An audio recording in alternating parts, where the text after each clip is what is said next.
इस लेक्चर में हम लोग पढ़ने जा रहे हैं टेम्परेचर के साथ रेसिस्टेंस और रेसिस्टिविटी में क्या फ़र्क पड़ता है।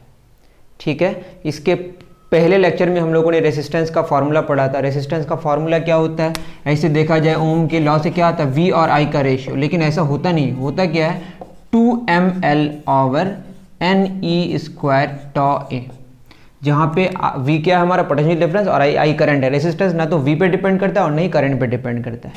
ठीक है, क्या है इसका basic formula, 2ml/Ne² tau A।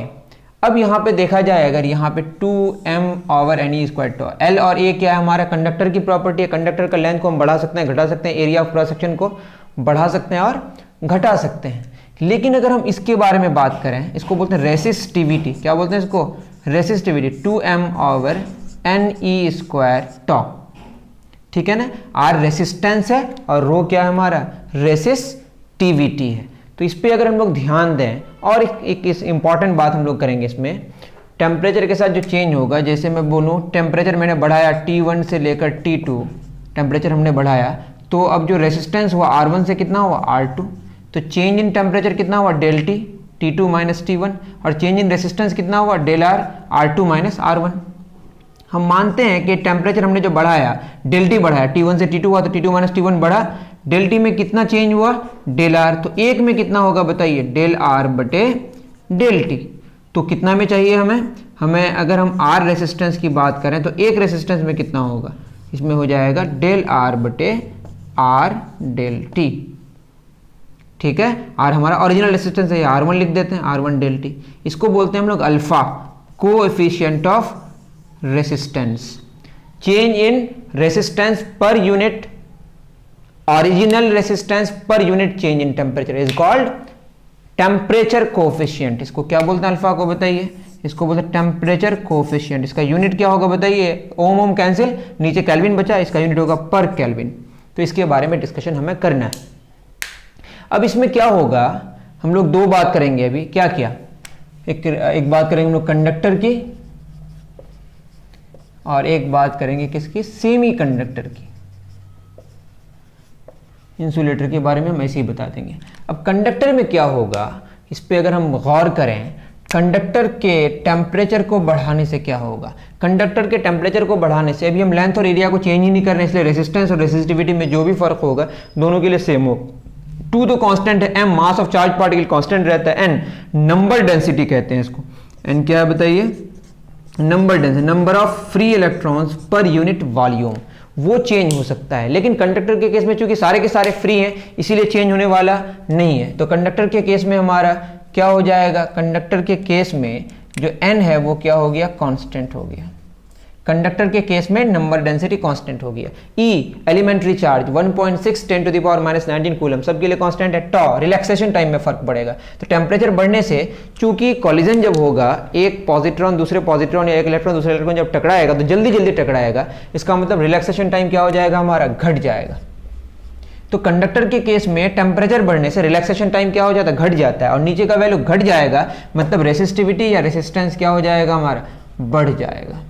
याद रहे कि लेंथ और एरिया को हम लोग अभी चेंज नहीं कर रहे हैं, इसलिए रेसिस्टेंस और रेसिस्टिविटी पे जो फर्क होगा दोनों के लिए सेम होगा, या सिर्फ आप रेसिस्टिविटी की बात कर सकते हैं। तो एक बात समझ आ गई कि टेम्परेचर बढ़ने से रेसिस्टेंस बढ़ता है। किसका, कुछ ऐसा फिगर आएगा, आप देखिएगा, टेम्परेचर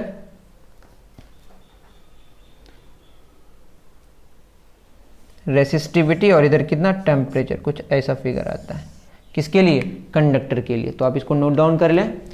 और क्या होगा, चूंकि टेम्परेचर बढ़ने से रेसिस्टेंस बढ़ता है, तो डेल T क्या होगा, पॉजिटिव, और डेल R भी क्या होगा, पॉजिटिव। पॉजिटिव पे पॉजिटिव क्या आएगा, पॉजिटिव ही आएगा। तो इसका अल्फा क्या होगा बताइए, पॉजिटिव होगा, क्योंकि ऊपर भी पॉजिटिव नीचे भी पॉजिटिव। R बढ़ेगा तो डेल R पॉजिटिव आएगा, टेम्परेचर बढ़ेगा तो डेल T पॉजिटिव आएगा, R घटेगा तो डेल T भी घटेगा, तो नेगेटिव बाय नेगेटिव पॉजिटिव आएगा।